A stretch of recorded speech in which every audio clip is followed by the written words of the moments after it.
사순절 첫째 주일 예배를 시작하겠습니다. 아버지께 참되게 예배하는 자들은 영과 진리로 예배할 때가 오나니 이때다. 아버지께서는 자기에게 이렇게 예배하는 자들을 찾으시느니라 라는 말씀에 따라서 오늘 우리는 영과 진리로 예배하러 여기에 모였습니다. 진리의 영이신 성령께서 우리와 함께 하십니다. 이 천지가 만물들아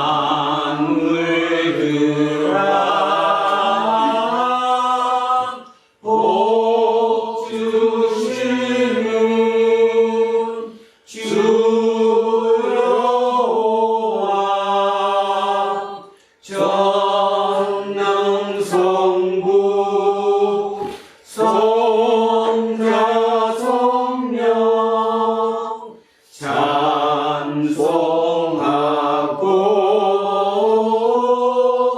찬송하세.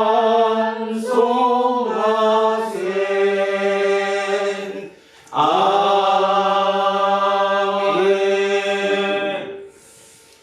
우리의 생명을 홀로 주관하시는 하나님, 당신께서 행하신 모든 일은 참되고 선하며 궁극적으로 거룩합니다. 이 세상에서 벌어지는 모든 일이 지금 당장 우리에게 이해되지 않더라도 창조주이신 하나님께서 놀라운 방식으로 완성하실 것이라는 사실을 우리는 온전히 믿습니다. 이 시대로부터 그 시대에 이르는 한순간으로부터 영원에 이르는, 그리고 창조로부터 종말에 이르는 하나님의 창조 세계는 우리의 인식과 논리를 뛰어넘습니다. 창조 이전과 종말 이후까지를 포함하는 하나님의 통치는 우리의 생각을 초월합니다.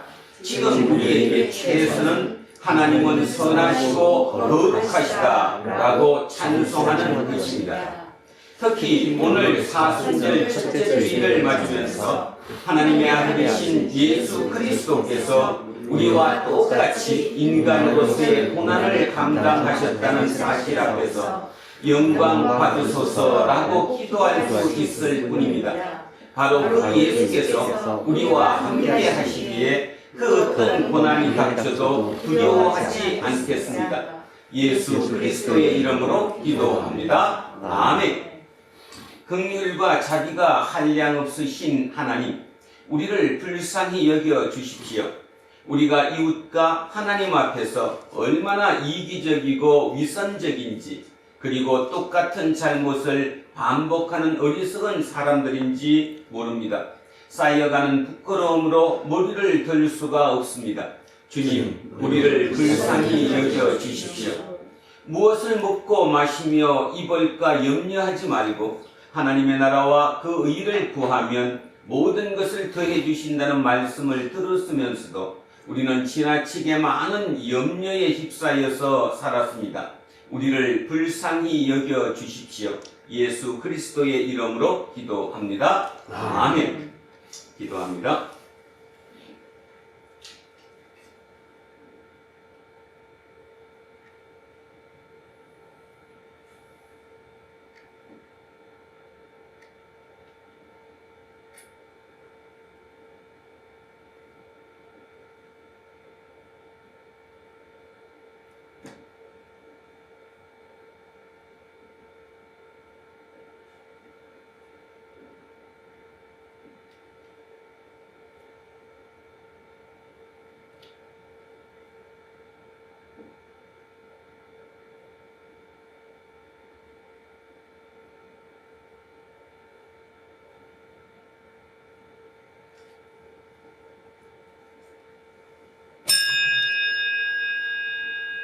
우리의 하나님은 자비가 한량 없으신 분이십니다.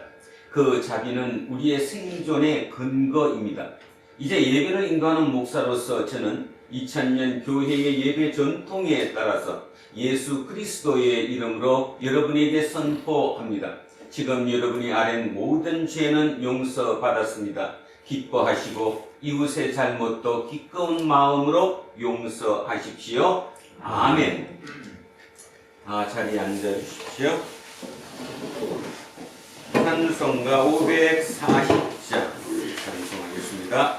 540장입니다. 주의 음성을 내가 들으니 사랑한단 말일세. 믿는 마음으로 주께 가오니 나를 영접하소서. 내가 매일 십자가 앞에 더 가까이 가오니 구세주의 흘린 보배 피로써 나를 정케 하소서. 주의 넓으신 은혜 베푸사 나를 받아주시고 나의 품은 뜻 주의 뜻같이 되게 하여 주소서. 내가 매일 십자가 앞에 더 가까이 가오니 구세주의 흘린 보배 피로써 나를 정케 하소서. 주의 보좌로 나아갈 때에 어찌하니 기쁠까. 주의 얼굴을 항상 배우니 더욱 친근합니다.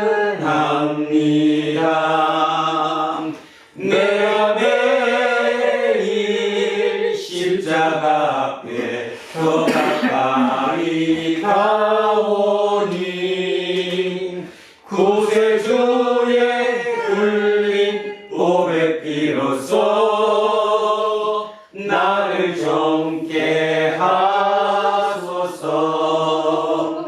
우리 구주의 넓은 사랑을 증명할 자 없으며 주가 주시는 참된 기쁨도 헤아릴 수 없도다.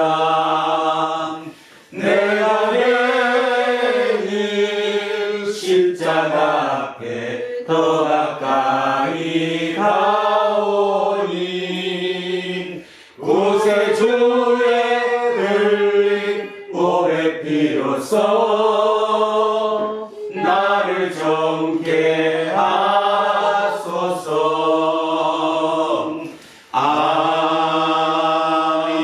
아멘.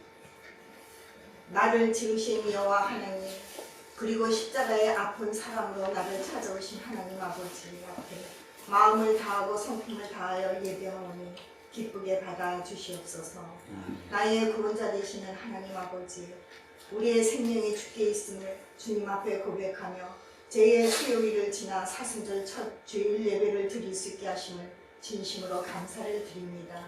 사망 가운데서 허덕이며 아무런 소망도 없던 저희들을 위해 고난의 십자가의 길을 하신 주님을 깊이 묵상하는 이 사순절 기간이 되기를 간절히 원합니다. 매 순간 나에게로 돌아오라는 주님의 음성에 민감히 반응하는 저희가 되기를 간절히 원합니다. 매일매일의 삶 속에서 우리의 목표와 방향이 오직 주님이기를 간절히 소원합니다. 비록 세상 속에서 살아가지만 결코 세상을 사랑하지 아니하고 오직 나와 내 집은 여호와 하나님만을 사랑함으로 말미암아 그 크신 하나님의 사랑을 가지고 내 이웃을 내 몸과 같이 사랑할 수 있는 능력 있는 삶이 될 수 있도록 성령님 우리를 강권하여 주시옵시기를 간절히 원합니다. 이곳에 세우신 작은 우리 두란노 공동체가 이 땅에 하나님의 증인된 삶을 살아갈 수 있도록 말씀과 기도가 양대 기둥되어 서로 섬기며 나아갈 수 있도록 주께서 우리를 강권하여 주시옵소서.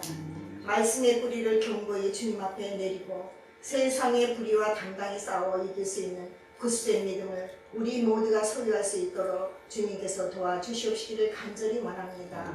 강단에 세우신 우리 목사님, 이 암울한 세상 속에서 묵묵히 사망을 이기신 예수 그리스도의 발자취를 따라가시는 우리 목사님, 영육간에 강건케 하여 주시옵시고 날마다 새 힘을 공급하여 주시옵소고 선포되는 귀한 말씀 속에서 우리가 오늘도 새 생명을 얻을 수 있는 귀한 은혜의 시간이 되어질 수 있도록 은혜를 베풀어 주시옵소서. 예배를 주님 앞에 맡기오며 예수 그리스도의 이름으로 간절히 기도드리옵나이다. 아멘. 인사하겠습니다. 조금 손해보고 삽시다. 조금 손해보고 하나님 사랑합니다. 하나님 사랑합니다. 이문수님을 사랑합니다. 이문수님을 사랑합니다. 김재우님을 사랑합니다. 김재우님을 사랑합니다. 이영옥님을 사랑합니다. 이영웅님을 사랑합니다. 이영리님을 사랑합니다. 이영웅님을 사랑합니다. 이양승님을 사랑합니다. 이양승님을 사랑합니다. 윤정숙님을 사랑합니다. 윤정수님을 사랑합니다. 안병관님을 사랑합니다. 안병관님을 사랑합니다. 천요셉님을 사랑합니다. 천요셉님을 사랑합니다. 정근님을 사랑합니다. 이정건님을 사랑합니다. 김재세님을 사랑합니다. 김재세님을 사랑합니다. 목사님을 사랑합니다. 목사님을 사랑합니다. 우리 이한빈님을 사랑합니다. 우리 모두를 사랑합니다. 기도하겠습니다. 주님, 오늘 우리는 영혼을 소란하게 만드는 온갖 소리와 문자와 기호의 마음을 빼앗기면서 삽니다. 이 시간 그 모든 것을 내려놓고 우리의 영혼을 풍요롭게 하는 하나님의 말씀에 귀를 기울이겠습니다. 어느 한 사람도 그 말씀에서 소외당하지 않도록 우리를 붙들어 주십시오. 말씀으로 함께 하시는 우리 주 예수 그리스도의 이름으로 기도합니다. 아멘. 첫째 말씀 창세기로 갑니다. 3쪽입니다. 성경책 맨 앞쪽에 3쪽 창세기 2장 15절에서 17절 그리고 3장 1절에서 7절 두 토막으로 나누어서 합독하시겠습니다. 자, 첫째 토막 창세기 2장 15절에서 17절. 자, 먼저 시작합니다. 여호와 하나님이 그 사람을 이끌어 에덴 동산에 두어 그것을 경작하며 지키게 하시고 여호와 하나님이 그 사람에게 명하여 이르시되 동산 각종 나무의 열매는 내가 임의로 먹되 선악을 알게 하는 나무의 열매는 먹지 말라. 내가 먹는 날에는 반드시 죽으리라 하시니라. 3장입니다. 그런데 뱀은 여호와 하나님이 지으신 들짐승 중에 가장 간교하니라. 뱀이 여자에게 물어 이르되 하나님이 참으로 너희에게 동산 모든 나무의 열매를 먹지 말라 하시더냐? 여자가 뱀에게 말하되 동산 나무의 열매를 우리가 먹을 수 있으나 동산 중앙에 있는 나무의 열매는 하나님의 말씀에 너희는 먹지도 말고 만지지도 말라. 너희가 죽을까 하노라 하셨느니라. 뱀이 여자에게 이르되 너희가 결코 죽지 아니하리라. 너희가 그것을 먹는 날에는 너희 눈이 밝아져 하나님과 같이 되어 선악을 알 줄 하나님이 아심이니라. 여자가 그 나무를 본즉 먹음직도 하고 보암직도 하고 지혜롭게 할 만큼 탐스럽기도 한 나무인지라. 여자가 그 열매를 따먹고 자기와 함께 있는 남편에게도 주매 그도 먹은지라. 이에 그들의 눈이 밝아져 자기들이 벗은 줄을 알고 무화과 나무 잎을 엮어 치마로 삼았더라. 아멘. 성시교독 시편 32편으로 갑니다. 뒤로 넘기셔서 824쪽 그 언저리입니다. 824쪽 그 언저리에 시편 32편 1절로 11절까지 말씀입니다.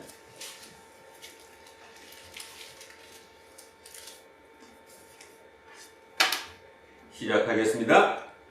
허물의 사함을 받고 자신의 죄가 가려진 자는 복이 있도다. 마음에 간사함이 없고 여호와께 정죄를 당하지 아니하는 자는 복이 있도다. 내가 입을 열지 아니할 때에 종일 신음함으로 내 뼈가 쇠하였도다. 주의 손이 쥐야로 나를 누르시오니 내 진액이 빠져서 여름 가뭄에 마름같이 되었나이다.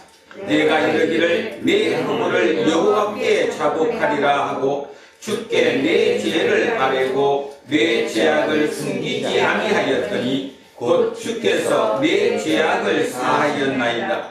이로 말미암아 모든 경건한 자는 주를 만날 기회를 얻어서 주께 기도할지라. 진실로 홍수가 범람할지라도 그에게 미치지 못하리이다. 주는 나의 은신처이오니 환난에서 나를 보호하시고 구원의 노래로 나를 부르시리이다. 내가 내 갈 길을 가르쳐 보이고 너를 주목하여 훈계하리로다.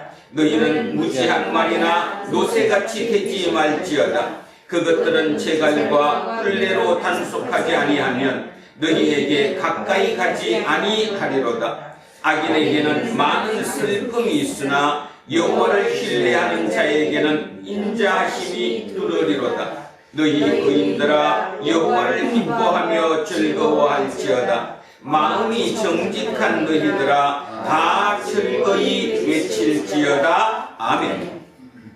둘째 말씀 로마서로 갑니다. 신약성서 245쪽 언절입니다. 신약성서 245쪽 그 언저리쯤 로마서 5장 12절에서 19절까지 말씀입니다. 로마서 15장 12절에서 19절. 자, 시작합니다. 그러므로 한 사람으로 말미암아 죄가 세상에 들어오고 죄로 말미암아 사망이 들어왔나니 이와 같이 모든 사람이 죄를 지었으므로 사망이 모든 사람에게 이르렀느니라. 죄가 율법 있기 전에도 세상에 있었으나 율법이 없었을 때에는 죄를 죄로 여기지 아니하였느니라. 그러나 아담으로부터 모세까지 아담의 범죄와 같은 죄를 짓지 아니한 자들까지도 사망이 왕노릇하였나니 아담은 오실 자의 모형이라. 그러나 이 은사는 그 범죄와 같이 아니하니 곧 한 사람의 범죄를 인하여 많은 사람이 죽었은즉 더욱 하나님의 은혜와 또한 한 사람 예수 그리스도의 은혜로 말미암은 선물은 많은 사람에게 넘쳤느니라. 또 이 선물은 범죄한 한 사람으로 말미암은 것과 같지 아니하니 심판은 한 사람으로 말미암아 정죄에 이르렀으나 은사는 많은 범죄로 말미암아 의롭다 하심의 이름이니라. 한 사람의 범죄로 말미암아 사망이 그 한 사람을 통하여 왕노릇하였은즉 더욱 은혜와 의의 선물을 넘치게 받는 자들은 한 분 예수 그리스도를 통하여 생명 안에서 왕노릇하리로다. 그런즉 한 범죄로 많은 사람이 정죄에 이른 것 같이 한 의로운 행위로 말미암아 많은 사람이 의롭다 하심을 받아 생명에 이르렀느니라. 한 사람이 순종하지 아니하므로 많은 사람이 죄인 된 것 같이 한 사람이 순종하심으로 많은 사람이 의인이 되리라. 아멘. 셋째 말씀 마태복음으로 갑니다. 신약성서 4쪽입니다. 4쪽에 마태복음 4장 1절에서 11절까지 말씀입니다. 자, 마태복음 4장 1절에서 11절 시작합니다.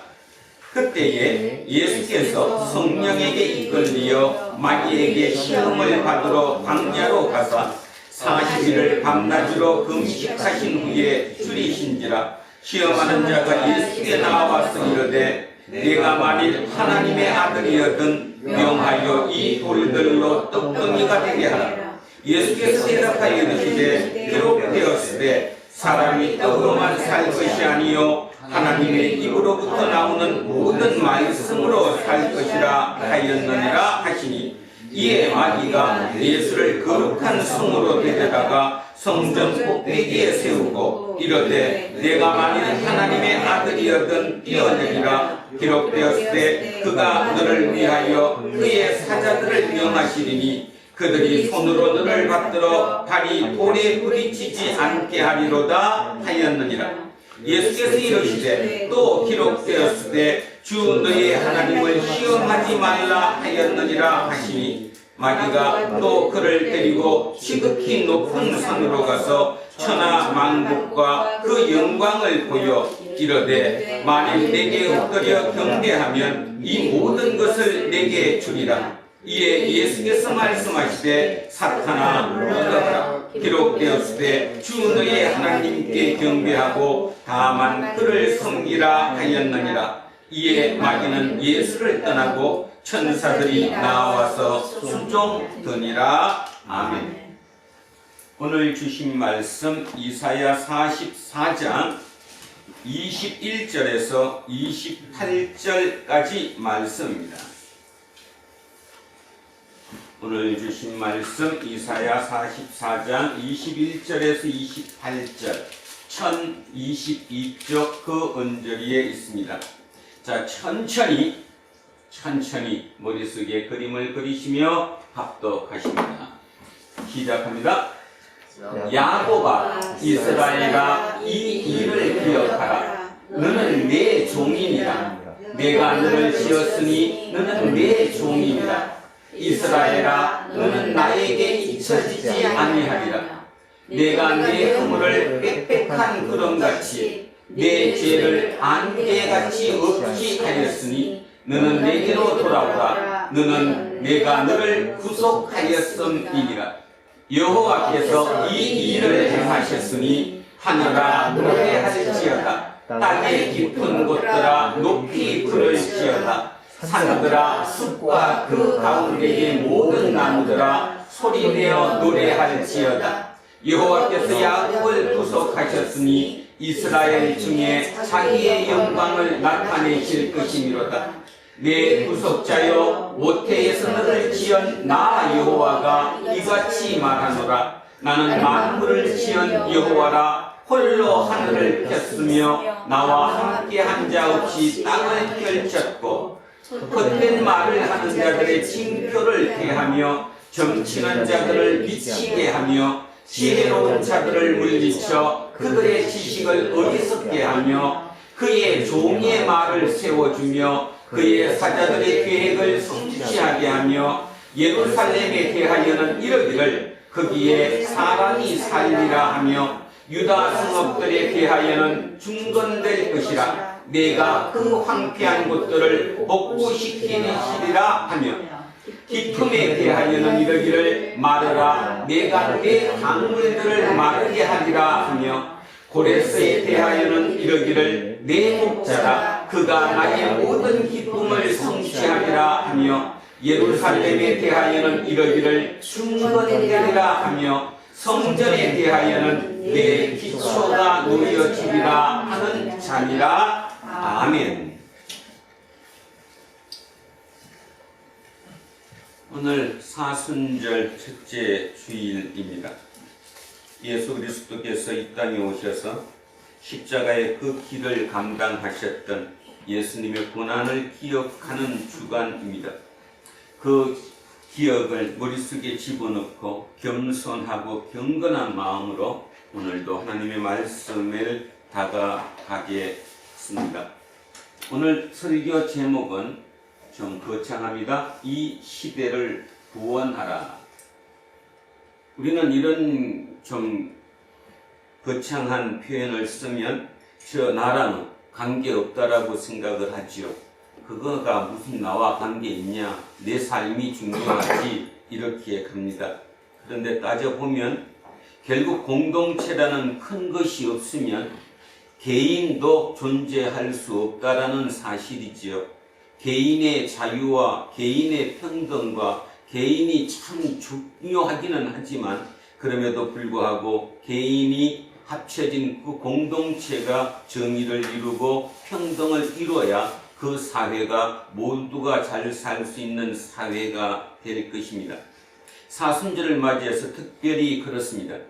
사순절 예수 그리스도께서 이 땅에 오셔서 이스라엘의 그 민중들만 구원코자 한 것이 아니라 세계 모든 인류들, 이미 이 땅을 살고 그쳐갔던 이들, 또 이어 살 그들, 그 모두를 이 땅에서 구원하기 위해 십자가의 길을 가셨다는 그 생각을 머릿속에 꼭 넣고, 자, 오늘의 설교 제목을 마음속에 한번 새겨 주셨으면 합니다.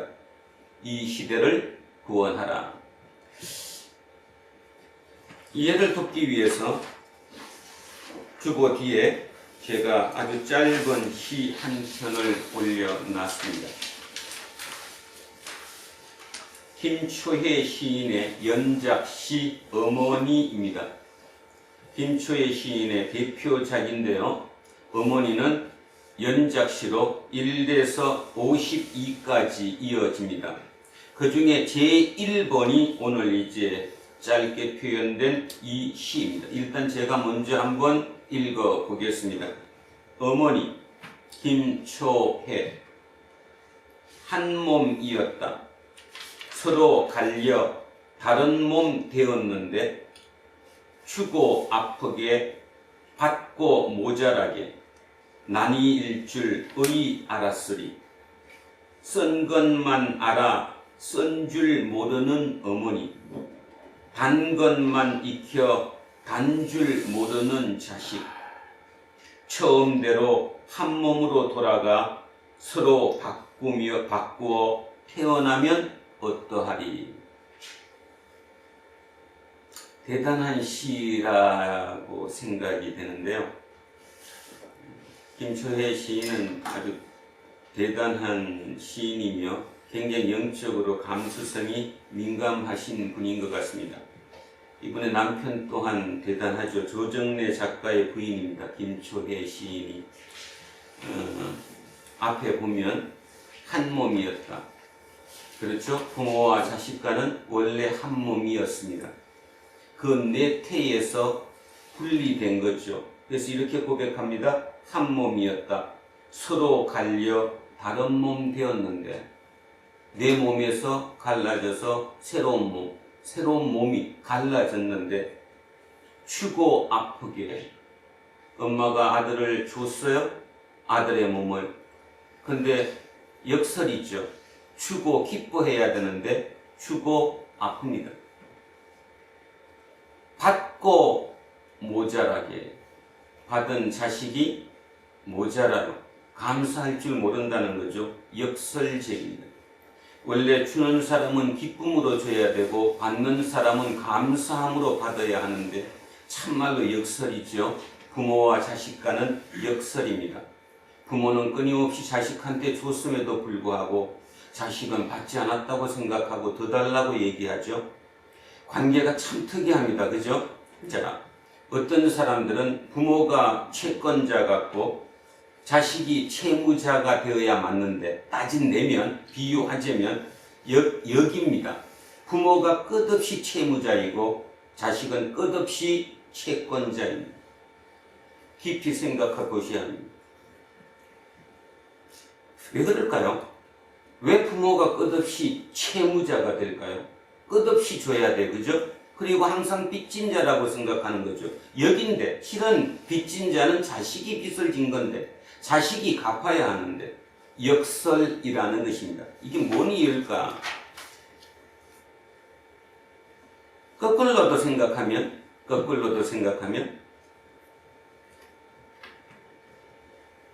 부모가 채권자고 자식이 채무자가 돼야 되는데 거꾸로 여기가 채무자가 되고 여기가 끝없이 채권자로 살아가는데 이 삶이 영원히 지속된다면 그 사회는 성립할 수 없습니다.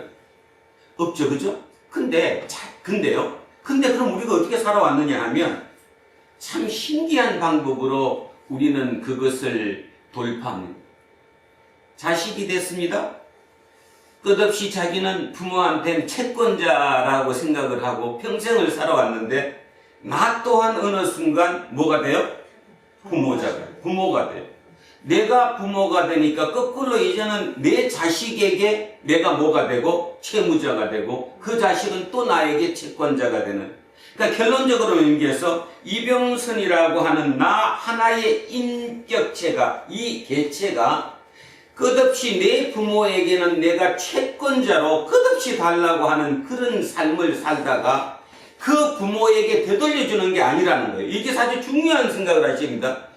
부모에게 되돌려주는 게 아니에요. 되돌려줄 수도 없어요, 실은. 그러면 그걸 어떻게 누구한테 돌려주느냐? 자식에게 돌려주는 거죠. 그러면 그 자식 또한 또 자식에게 돌려주는 거예요. 그래서 역사가 이어지는 거예요. 역사가. 만약에 내가 내 부모에게만 돌려준다 그러면 역사가 일어날 수가 없지요. 없습니다. 근데 하나님은 신비한 방법으로 그 모순, 그 역사를 이어지게 했다라는 거죠. 똑같습니다. 하나님의 관계도 똑같은 거예요. 예수 그리스도께서 하나님이 내 아버지라고 표현했을 때 그 아버지라는 표현이 뭐였을까라는 거죠. 뭐였을까? 바로 그것을 느낀 거예요. 그것을 채권자의 채무자의 역사를 느낀 거죠. 그러니까 어떻게 됐어요? 예수 그리스도는 그 내 아버지인 하나님으로부터 받은 그 내가 끝없이 그에게 갈구하고 갈망하는 그 채권자의 그 개념을 이제는 거꾸로 누구에게? 다른 사람에게 이어지게 만들었다라는 거죠. 어떻게 그 고난의 길을 가셨을까? 그냥 하면 대부분의 사람들은 아마 이렇게 생각하지 않을까요? 특별하니까. 예수님은 신이시니까. 예를 들면 전혀 나랑은 관계없이, 다시 얘기합니다. 나랑 그게 일치가 돼야 되는데 예수 그리스도라는 얘기를 하면서 그분의 십자가 그 길이 내가 갈 길이라는 생각을 해야 되는데 안 한다는 거예요. 그분은 그분이고 나는 나라고 생각하는 거죠. 그분은 신이었으니까 그렇게 갈 수 있었다라고 생각하는 거예요.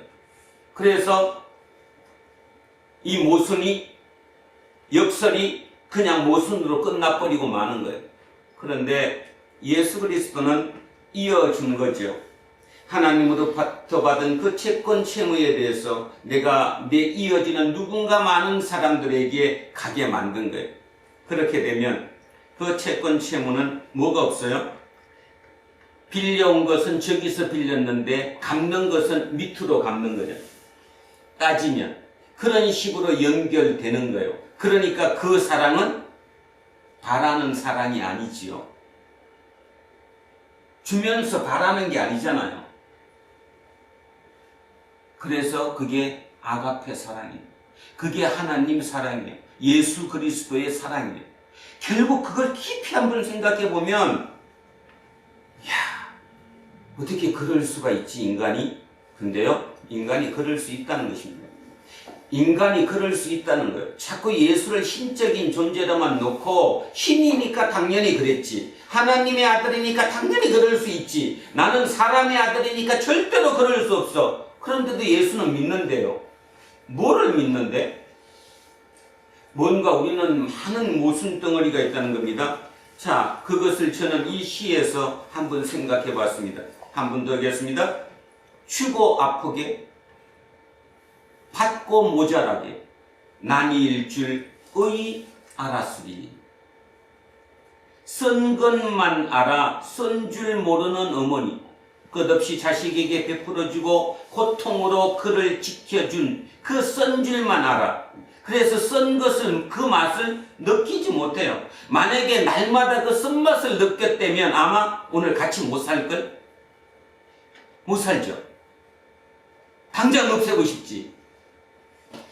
그런데 어머니는, 부모는 쓴 것만 알아요.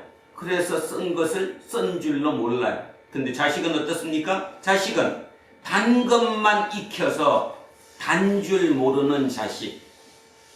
자식은 단 것만 익혔어요. 그래서 단 것을 몰라. 당연하다고 생각하는 거죠. 자, 이 시인은 결정적으로 이 답을 줍니다. 뭐라고 결론 냅니까? 처음대로 한 몸으로 돌아가. 다시 원래대로 돌아가. 서로 바꾸어 태어나면 어떨까? 바꾸어 태어나죠. 역지사지죠. 맞습니다. 바꾸어 태어나는 것입니다. 예수님의 순종은 바꾸어 태어나신 것입니다. 바뀌어 태어나신 것입니다. 예수님의 이 땅의 삶은 하나님으로 살아본 겁니다. 오늘 우리에게 사순절 첫째 주일을 맞이하면서 무슨 새벽 기도니 물론 좋죠. 그런 어떤 감성적인 것보다 저는 오늘 여러분에게 그렇게 하소연하고 싶습니다. 진짜 이성적으로 깊이 한번 들어가 봅시다. 예수님이 어떻게 그렇게 이 땅을 사실 수 있었을까? 그러면 나는 어떻게 살아야 할까? 아직도 내 속에는 오직 나인가? 그 사랑에 대해서, 부모의 사랑에 대해서 이 김초의 시인이 절절하게 얘기했던 이 시 한편으로도 아직도 감흥이 없는가? 무슨 말인가? 나하고는 관계없다고 생각하는가? 삶이 풍족해지고 여유로워지니까 할 게 없어요. 그렇죠? 그래서 별 생각을 다 해요. 누구를 위해서? 자기를 위해서. 그러다 보면서 뭐라고 얘기하느냐 하면 나는 행복하지 않다고 생각해요. 삶의 질이 가장 떨어진다라는 거죠. 오늘 발표된 우리나라 보건사회연구원인가요? 삶의 질에 보니까 순위가 OECD 국가 38개국 중에 31위. 작년에 발표된 UN 산하기관에서 발표한 OECD 38개국 중에는 36위였는데 두 나라 앞서고 튀르키예 그 다음에 콜롬비아 두 나라를 뺀 마지막 꼴등이 대한민국이었는데 코로나 3년을 거치면서 대한민국의 경제력은 그 세계 7위까지 올라갔다고 얘기하는데 일본을 추월했다고 얘기하고 영국을 추월했다고 얘기하는데 지표는 그렇게 나오는데 삶은 전혀 그들의 삶과 같지 않다는 사실을 우리는 뭘로 도대체 무엇으로 그거를 메꿀 수 있을까요? 바로 급박하게 성장했던 오직 한 길로만 닥쳤던 내 속에 있는 모든 욕망을 분출시켜서 욕망과 욕망이 합쳐지는 그 합친 시너지 효과로 이렇게 경제적으로 눈에 보이는 멋진 환상으로 이렇게 만들어 놨는데 실은 우리의 내면은 너무 황폐해져 가고 있다라는 거죠. 예를 들면 이런 뜻입니다. 부자가 되기 위해서 부자가 될 준비를 했던 그 마음을 가졌던 사람은 그 부를 가져도 충분히 그 부를 갖고 잘 살아갈 수 있지만 그런 준비가 되지 않은 갑작스런 졸부들이 어떠한지 우리는 주변을 보면서 참 많이 보는 거 아닙니까? 똑같은 것 같아요. 그렇다면 여러분 상황이 먼저일까요? 아니면 마음, 생각이 먼저일까요? 생각이 먼저예요. 그게 먼저 되지 않으면 아무리 상황이 좋아져도 그거를 아우르고 거기에 누리며 살지 못한다는 거죠. 우리 이렇게 잘 살게 됐는데도 아직도 우리는 아주 심각한 빈곤에 허덕이고 있다는 겁니다. 왜? 정신적인 문제가 있으니까, 영적인 문제가 있으니까 이런 말이에요. 그 성장에 매달리다가 영적인 부분을 놓쳐버렸다는 거죠. 근데 정작 그들은 놓쳤다고 생각을 안 하는 거예요. 그런 면에서 오늘 우리는 저를 비롯한 여러분 모두 오늘 깊은 회개가 일어나야 될 줄로 믿습니다.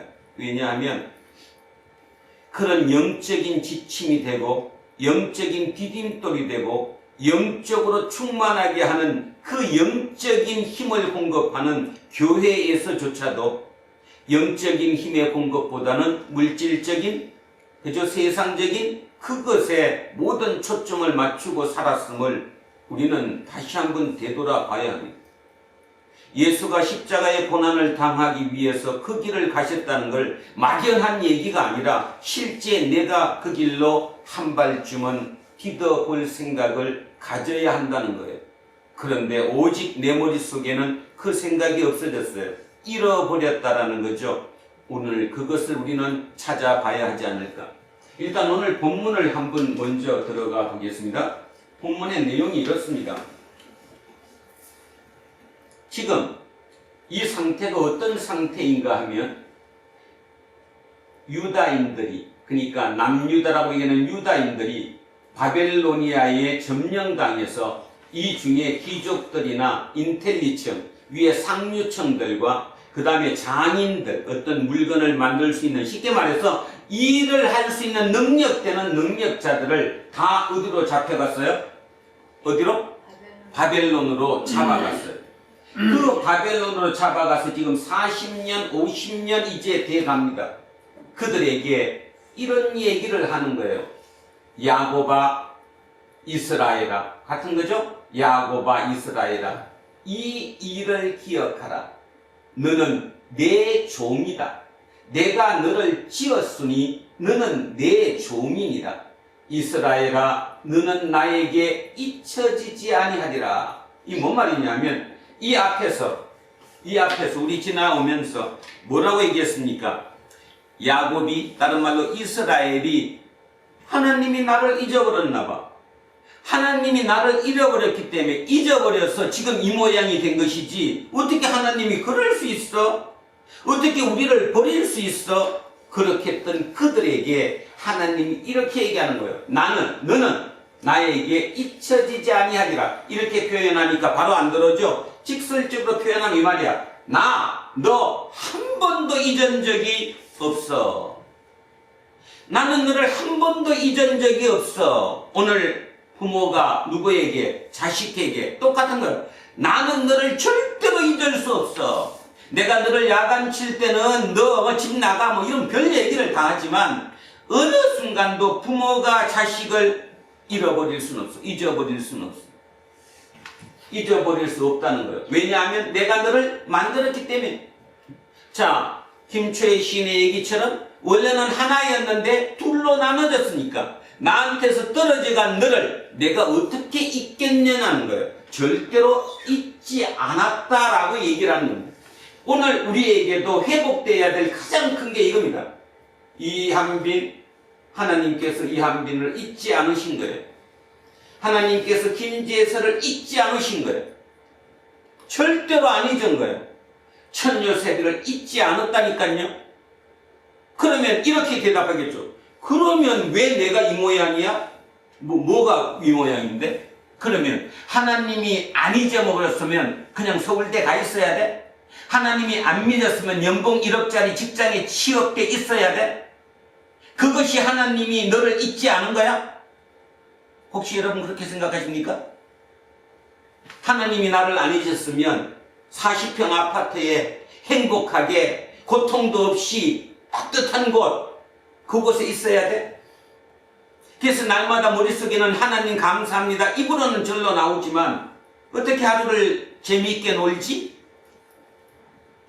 그래서 OTT나 맨날 쳐다보고 어떻게 할 바를 모르고 사는 것이, 과연 그것이 하나님의 행복? 하나님이 나를 안 잊어서 그럴까?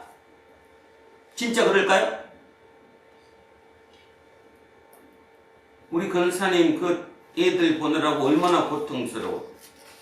근데 가만히 생각해 보면 육체적으로 참으로 고통스럽지만 저 연세에 지금 그런 행복이 또 어디 있어? 지나고 나서 그 애들이 커서 우리 할머니가 그 힘든 몸 가지고 나한테 어떻게 해줬는지 오늘 시인의 고백이 절로 나올 건데 기도하셔야 돼요. 어떤 대학 교수가 학생들하고 이제 토론을 하면서 왜 요즘 젊은 친구들은 결혼을 안 할까 한번 얘기합시다. 여러 학생들이 얘기하더래. 다 뻔하잖아요. 그죠? 뭐 헬조선이니까 그렇고 월급을 적게 받으니까 그렇고 만족 동단되는 거. 근데 그 중에 한 여학생이 이렇게 얘기하더랍니다. 우리 부모님이 나한테 주신 것만큼 나는 내 자식에게 줄 자신이 없어요. 그래서 결혼하는데 그걸 읽으면서요 제가 거기에 그냥 눈길이 꼽혔어. 그게 인간이야. 왜 결혼 안 하는 토론하는데 대학교에서 한 여학생이 자기 말하는 차례가 되니까 내 부모님이 우리 부모님이 나한테 해준 것만큼 나는 내 자식한테 해줄 수 없어서 결혼하는데요. 그 마음이 뭔지 생각해 볼 수 있겠습니까? 우리는 그런 걸 놓친 거예요. 그리고 통상적인 얘기만 하는 거예요. 주변 상황만 얘기하는 거예요. 남의 얘기가 내 얘기가 되는 거예요. 나한테 하나님이 없는 거예요.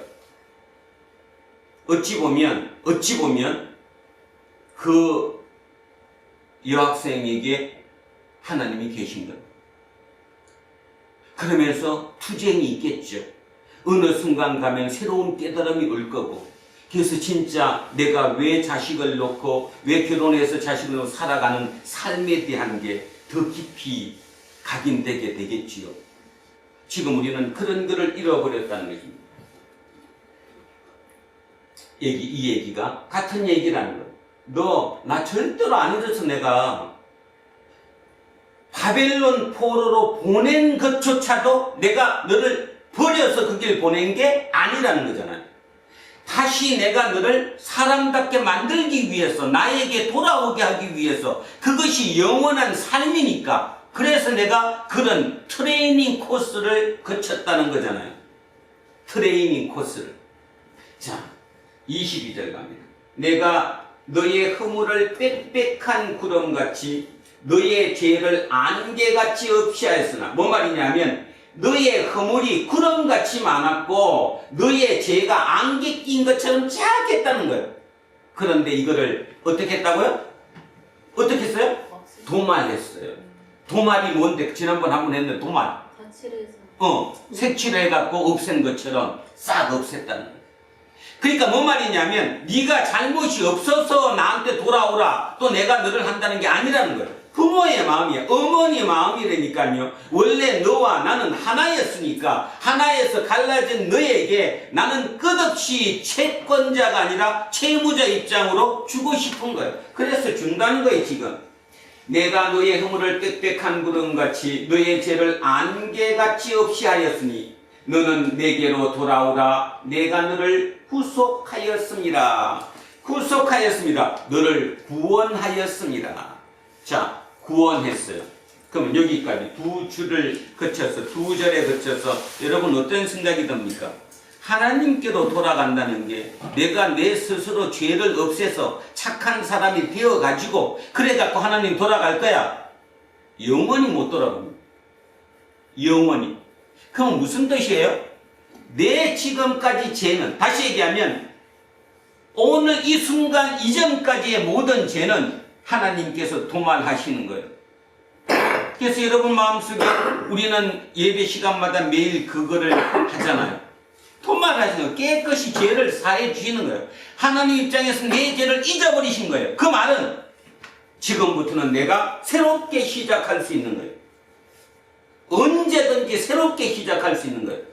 지금부터 시작하면 되는 거예요. 이전 거는 지나갔어요. 이제 필요가 없어졌어요. 지금부터 새로 시작하라는 거예요. 자, 그래서 너의 빽빽한 구름 같은 너의 허물, 안개 같은 너의 죄, 내가 깨끗이 도말했다. 그러니까 새로 시작하라. 나에게 돌아오라. 그럼 여기서 일단 머릿속에 이런 의문을 하나 가져야 돼요. 아니, 왜 돌아오게 하시지? 왜 돌아오게 하시지? 그러면 어머니로서 다시 한번 묻습니다. 어머니가 자식이 딴 데로 나갔어요. 끝없이 기도하겠죠? 돌아오라고. 왜 돌아오라고 합니까? 왜 돌아오라고 하냐고요? 왜 그 자식이 개판치고 말 그대로 좀 속된 표현으로 그런 그 자식을 왜 돌아오길 원하죠? 답 안 해도 뭐 표현 안 해도 다 알잖아요. 하나님으로 돌아오라는 것. 23절. 여호와께서 이 일을 행하셨으니 하늘아 노래할지어다. 땅의 깊은 곳들아 높이 부를지어다. 산들아 숲과 그 가운데 모든 나무들아 소리내어 노래할지어다. 여호와께서 야곱을 구속하셨으니 구해줬으니 이스라엘 중에 자기의 영광을 나타내실 것이미로다. 자, 이 저자는, 이 기자는 뭐라고 얘기합니까? 자연 만물, 천하에 있는 만물들도 찬양하라는 거예요. 하나님을. 만물들, 인간이 아닌 나머지 자연에 있는 모든 이 생명체들, 그 모든 만물들이 하나님을 찬양하게 될 것이라는 겁니다. 그 정도로 아주 중요한 일이었다라고 얘기하죠. 자, 그러면서 24절에 이렇게 답합니다. 너의 구속자요 모태에서 너를 지으신 나 여호와가 이같이 말하노라. 나는 만물을 지은 여호와라. 홀로 하늘을 폈으며 나와 함께 한 자 없이 땅을 펼쳤고, 이 표현은 홀로 하늘을 폈으며 나와 함께 한 자 없이 땅을 펼쳤고, 쉽게 얘기해서 하늘을 만들고 땅을 만들었다는 거예요. 이 표현을 유대식 표현, 이스라엘 히브리 민족의 표현으로 이렇게 표현을 한 겁니다. 쉽게 말해서 천지를 누가 지었다는 거예요? 지금 하나님 홀로 혼자 지으셨다는 거예요. 그분이, 그 혼자이신 그분이 내 아버지라는 거예요.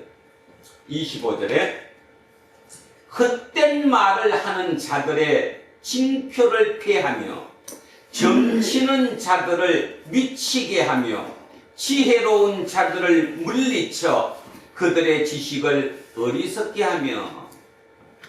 25절이 오늘을 살아가는 우리에게 하나님께서 마음속 깊이, 말로 표현하지 않더라도 깊이 하시고자 하는 얘기라고 생각합니다. 세상을 보겠습니다. 세상에 모두가 잘났습니다. 그래서 다 멋진 말을 합니다. 근데 중요한 거, 그 멋진 말을 모든 사람들이 추앙합니다. 추종합니다. 맞다고 얘기합니다. 그렇게 사는 것이 옳다라고 얘기합니다. 그런데 하나님께서는 뭐라고 얘기하느냐? 그 하나 세상의 대세라고 얘기하는, 다른 말로 세상의 트렌드라고 얘기하는 그 말을 헛된 말이라고 표현합니다. 새겨들으셔야 합니다. 여러분은 안에서 영적으로 하나님 얘기를 들으면서 밖에 나가서 사람들과 대화하고 그들을 보면서 그들의 대세, 그들의 트렌드가 옳다라고 생각합니다. 그리고 거기에 따라갑니다. 그 따라가는데 하나님께 기도합니다. 하나님 힘주세요. 내가 저기 가서 최고가 되고 싶어요. 이런 어불성설이 어디 있어요? 아, 진짜. 자, 헛된 말을 하는 자들이래요. 다시 얘기합니다. 이 사람이, 이게 대세예요, 대세. 세상의 징표예요, 징표. 모든 사람이 대부분 저렇게 살아요. 그들이 세상을 이끌고 가요. 그러니까 사람들이, 아, 맞아, 나도 저렇게 살아야 돼, 해요. 하나님이 지금 오늘 우리를 다시 부르는 이유가 그 얘기하는 거예요. 거기 따라가면 안 돼. 그 죽음의 길이야. 그 헛된 말하는 그들을 내가 폐할 거야. 두 번째, 점치는 자들을 미치게 하며. 점친다는 말은 이죠? 예측하는 거잖아요. 점치는 자는 예측하는 자고, 이걸 좋은 표현을 하면 예언자죠. 지금 현재의 예언자, 미래를 예측하는 사람 누굽니까? 작가들이고 소설가들이고 칼럼니스트고 대학 교수들이고 모든 지식을 가지고 앞으로 어떻게 될 거다, 지금 어떻게 살아야 된다라고 얘기하는 그들 말이잖아요. 그런데 실제적으로 그들 말 중에 그렇게 다 맞아 들어간 적이 별로 없어요. 다시 얘기하면 그 점치는 자들을 미치게 한대요. 틀린 말이 되게 한다, 이런 말이죠. 지혜로운 자들을 물리쳐. 자, 세상 사람들이 그 사람이 지혜로운다는데 그거를 물리쳐 그들의 지식을 어리석게 만들겠다는 것. 자, 여기 이제 이 답이 나왔죠? 이 말은 지금 현재 세상을 움직이게 하는, 세상을 이끌고 나가는 그들의 트렌드, 그들의 지식, 그들의 지혜, 그들의 생각, 그거 어리석게 없애겠다는 거예요. 그래서 이걸 하면서 이 묵상을 하는데, 금요일 날 집사람을 이제 출근시키고 들어와서 이제 TV를 틀었더니 아침마당이라는 TV 프로를 하더라고요. 근데 저도 처음 알았어요.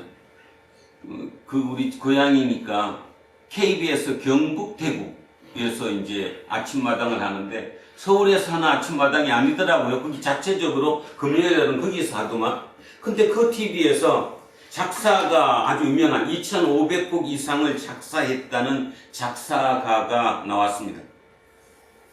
그분의 히트곡이 뭐 안동역에서라나, 그래서 뭐 그 얘기, 안동역이라는 그 노래가 히트치게 된 이야기, 또 하필이면 그 가수가 전라북도 부안 사람인데 안동역을 불렀다, 뭐 그런 뭐 여러 얘기를 쭉 하는데, 이제 사회자가 이렇게 물었어요. 그러면 작사가 입장에서 곡을 딱 만들고 나면 좀 이름 있는, 그래도 노래를 이미 잘 부르고 이름도 어느 정도 난 그 사람들한테 주는 게 좋지 않습니까? 이렇게 질문을 했어요. 맞잖아요, 그죠? 예를 들어서 내가 작사가면 노래를 만들어서 히트치게 만들려면 그래도 좀 이름도 있고 노래도 잘하고 이미 좀 어느 정도 인지도가 있는 그 사람에게 주는 게 좋잖아요. 그렇게 이제 사회자가 질문을 했더니 그분이 이렇게 답하더라고. 그분한테 주면 안타밖에 못 쳐요. 야구로 비유하자면 안타밖에 못 쳐요. 홈런은 절대로 못 쳐요. 이렇게 얘기하더라고. 그래서 처음에 좀 의원벙벙했어요. 야구로 빗대어서 이름 있는 가수에게 그 곡을 주면 안타밖에 못 친다. 홈런은 절대로 못 친다. 그렇구나. 하나님이 새로운 세상을 만들기 위해서는 거기 안타를 늘리는 게 중요한 게 아니라 완벽한 새로운 곳, 홈런을 원하는구나. 근데 홈런은 기존의 사람이 칠 수 있는 것이 아니구나. 한 수 배웠습니다. 그렇구나. 그죠? 진짜 그렇구나네요. 그렇구나. 홈런은 잘하는 사람이 치는 게 아니다는 거. 안타는 낼 수 있지만 홈런은 못 친다. 새로운 사람이 나와야 된다. 쉽게 해서 새로운 사람이 나와야 홈런을 칠 수 있다. 새로운 게 나와야 된다는 거죠. 바로 그 얘기를 지금 하나님이 하시고 계세요. 자, 중요한 거, 여러분 머릿속에 이걸 넣으셔야 됩니다.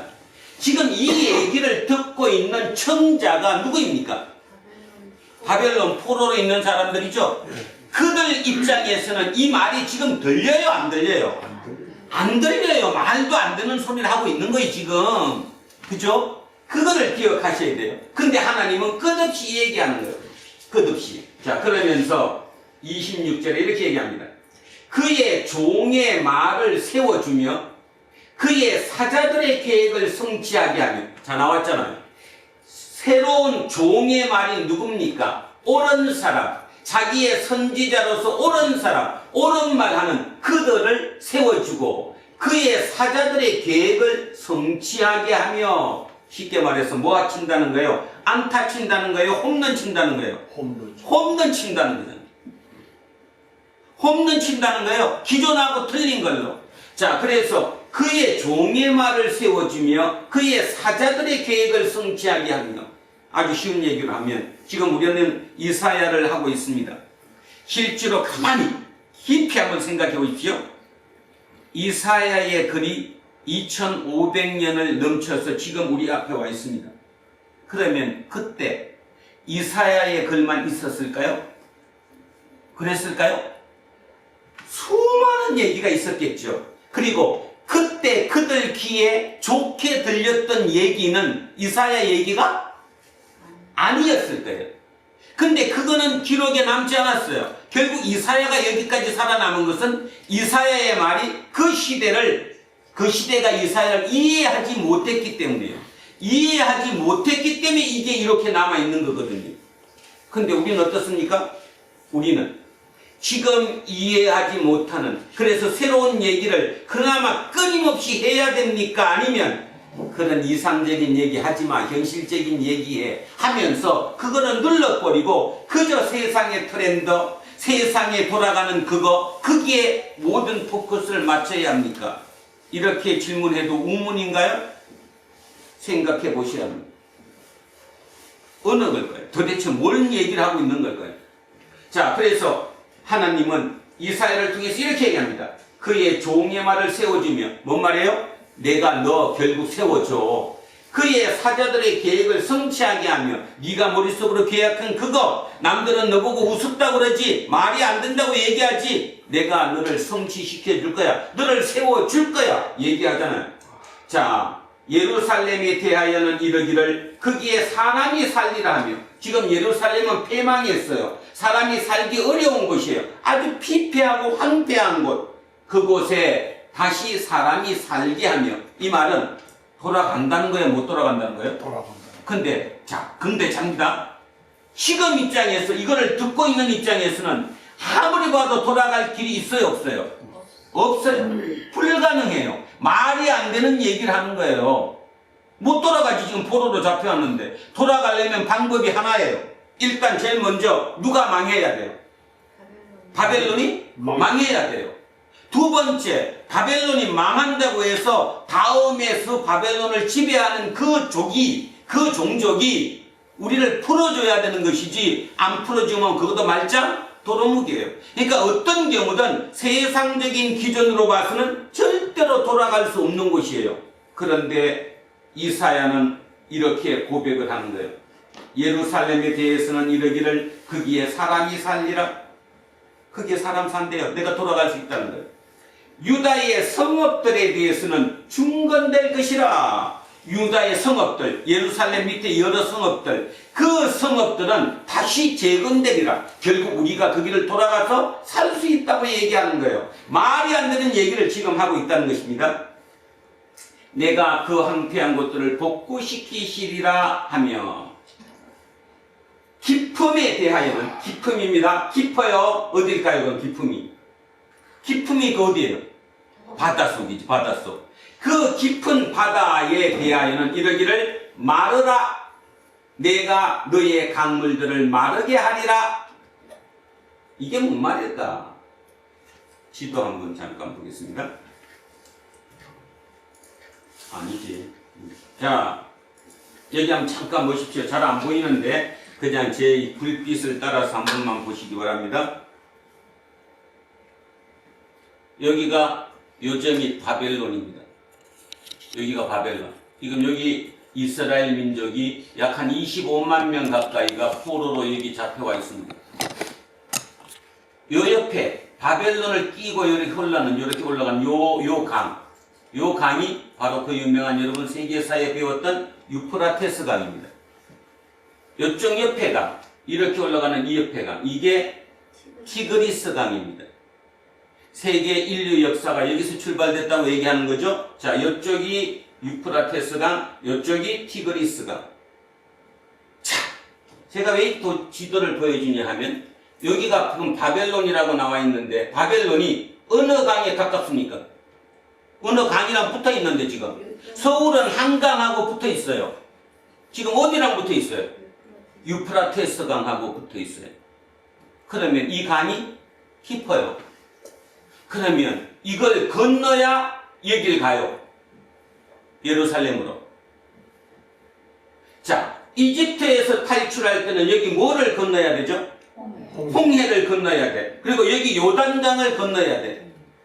여기에서 다시 고향으로 돌아와서 이스라엘로 돌아오려면, 예루살렘으로 돌아오려면 뭐를 건너야 돼? 유프라테스 강을 건너야 돼. 그런데 건너기가 어려워요. 옛날처럼 강이 갈라지지도 않아요. 그때하고 이제 틀려요. 역사적인 배경이 있잖아요. 이미 시간이 1000년 이상 흘렀잖아. 그럼 어떻게 될까? 자, 여기서 엘람이라고 부르는 이쪽하고 여기 있는 여기랑 이렇게 연합해 가지고 이들이 합작해서, 여기가 외갓집이거든요. 키루스 왕의 외갓집이고, 그러니까 어릴 때 여기 외갓집에서 컸어요. 자, 이 족속들이 합쳐 가지고 이쪽을 공격하는 거예요. 그러면 그들이 어디로 공격해 들어왔을까요? 티그리스 강을 거쳐서 왔을까요? 와서 여기 유프라테스 강을 거쳐서 쳤을까요? 다시 얘기하면 지금 한강, 서울을 점령하고 싶은데 한강을 넘겠어요? 아니면 저 위에는 임진강을 넘겠어요? 한강 넘지, 밑에서 가면. 바로 그런 얘기예요. 자, 그런데 세계 역사책에 보면 이 실제 얘기입니다. 어떤 얘기를 하고 있느냐 하면 키루스라고 하는 그 키루스 왕이 여기를 어떻게 공격했느냐 하면 이 물을, 그 강을 공격해서 들어가야 되는데, 왜냐하면 그때 시대만 하더라도 강이 뭐예요? 방어막이잖아요. 산과 강이 방어막이잖아. 그러면 강을 어떻게 건넜을까? 기발하게 건넜더라고요. 이 강 위에부터 사이사이에 새 강을 내버렸어. 물길을 바꿔버렸어, 이렇게. 그럼 어떻게 돼요? 위에부터 물길이 이렇게 계속 내려오던 걸 물길을 사이사이 이렇게 바꿔버리면 자꾸 물이 옆으로 새죠. 그러면 하루가 어떻게 됩니까? 말라져. 그리고 바벨론을 점령했대요. 성경 재미나죠? 맨날 그렇게 읽지 마시고 현실 실제 얘기를 하는 겁니다. 이 작전을 성공시킨 사람이 누구라고요? 키루스. 성경에는 뭐라고 나와 있어요? 고레스 왕이라고 나와 있어요. 페르시아. 다시 얘기하면 지금 얘기하는 이 엘람이라고 부르는 이쪽과 이쪽은 절대로 여기를 먹을 수가 없어요. 약자예요. 그림만 봐도 나오잖아요. 여기는 강이고 풍요스러운 곳이고 여기는 산악지역이잖아요. 여기서 여기를 침략해갖고 지배한다는 게 참 어려운 거거든요. 근데 키루스는 이 연합전선을 통해서 역으로 공격 들어가서 여기를 정복했어요. 키루스가 위대한 이유는 뭐냐면, 자, 요 그림 때문에 하나 더 하고 넘어갑니다. 키루스가 위대한 이유는 약한 종족이 강한 강대국을 지배했기 때문에 자기가 할 수 있는 방법이 두 개 중에 하나인데, 여러분에게 질문하는 겁니다. 여러분이 그랬다면 어떤 방법 쓰겠습니까? 하나는 강압 정책입니다. 더 강해지는 거죠. 세게 누르는 거예요. 그죠? 말 안 들으면 너 가만 안 둬. 이 방법과 하나는 그냥 풀어주는 거예요. 각자 자기 살 길로 돌아가라. 풀어주는 거. 어느 게 충성하겠습니까? 지금 여기는 바벨론이 제국이 이렇게 형성되어 있어요. 이 바벨론 제국이 다 이민족들의 연합 집합체잖아. 다 자기 민족이 따로 있는 거잖아. 그죠? 이들이 누구에게 충성하겠냐고. 키루스가 여기를 지배해서 다시 바벨론의 지배자가 됐는데, 그 키루스가 너네 각자 종교도 다 이해해주고 너네 다 풀어줄게. 너네 살던 방식대로 그냥 열심히 살아. 이거와 지금까지 했던 방법과 똑같이 강압적으로 누르는 거와 어느 게 유리해요? 풀어주는 게 유리하죠. 근데 실제로 그런 일이 생기면 풀어줄 가능성이 없어요. 윤 대통령이 안 풀어주잖아. 영웅될 수도 있는 그런 혼란한 과정 중에 그 위치를 차지했으면 자기가 영원히 역사에 남을 수 있는 영웅이 될 수 있는 기회도 있는데, 예수는 끝없이 영웅이 된 이유가 싸워서 이겨서 영웅 됐어요? 져서 영웅 됐어요? 져서. 알긴 다 안 되니까. 근데 실제 자기 삶에서 그걸 써먹지를 못한다니까. 써먹어야 되는데. 그런 예수가 100명, 1000명, 10,000명이 나와야 되는데, 그러면 세상이 그렇게 바뀌는데, 예수쟁이조차도 그걸 못 써먹으니까. 왜 못 써먹어요? 믿음이 없으니까. 그러면 내가 죽는다고 생각하니까. 그런데 키루스는 했습니다. 키루스는 하자말자, 정복하자말자 이민족들 집합했던 그거 다 풀어줬어요. 너네끼리 돌아가. 이제 너네들은 노예 아니야. 그냥 살아. 그게 기적인 거죠. 그럼 두 번째 방법. 한 이유가 뭘까? 여기 여러 민족들이 있는데, 이 민족 중에 그래도 머리가 가장 똑똑한 민족이 유대민족이었대요. 뭐 그건 지금도 마찬가지고. 그러니까 키루스 입장에서는 여기 있는 유대민족도 똑똑한 사람들을 일로 보내야 여기를 견제할 수 있어요. 견제가 가능하다고. 다시 얘기하면 미국의 하버드, 미국의 예일, 미국의 프린스턴, 미국의 유명한 대학들이 왜 외국 사람들을 그렇게 끌어모아서 장학금을 주고 자기 학교 소속으로 만들고 거기서 학위를 받게 하느냐? 알죠? 왜 그런지. 왜 그러죠? 친미파 만들기 위해서잖아요. 거기서 공부하고 거기서 박사학위를 받아서 자기 고국에 돌아가면 친미파가 되지 반미파가 안 돼요. 그거예요, 그거. 그러니까 이들을 보낸 거예요. 자, 그러면 하나 더 합시다. 역사적인 얘기로. 히룩스가 여기를 정복하자마자 그 이듬해, 바로 다음 해에 여기에 있던 유대 민족 중에서 일로 보냈어요. 그래서 49,789명이 1차로 여기 갔어요. 그때 지도자가 누구죠? 끌고 간 지도자. 1차. 스룹바벨. 자, 여기서 하나 힌트. 스룹바벨의 뜻이 바벨론의 시입니다. 바벨의 시예요. 바벨의 시. 스룹이 씨앗이에요. 그럼 뭔 말이에요? 스룹바벨이 어디서 났다는 거예요? 그렇지. 바벨론에서 태어났다는 거예요. 쉽게 얘기하면 이 스룹바벨과 윗세대는 생각이 같을까요? 틀릴까요? 생각이 완전히 틀려요. 쉽게 얘기하면 지금으로 따지면 MZ세대예요. MZ세대. 부모 세대가 아무리 너 그러면 안 돼 뭐를 얘기해도 시도 안 먹혀요. 왜? 본 적이 없는데? 그래서 스룹바벨이 리더로 얘기를 간 거예요. 그러면 키루스의 의미가 뭔지 알잖아요. 너 가서 여기를 재건시켜. 그래서 여기를 막는 방패 역할을 해줘. 너네들 머리 좋으니까. 근데 또 한 가지 역사책에 보면요. 스룹바벨에게 그것만 준 게 아니라 이로부터 약 70년 뒤에 두 번째 간 게 에스라예요. 에스라가 갔을 때는 에스라한테 맡긴 임무가 뭐였느냐? 여기 조세 징수권이에요. 이 지역 전체.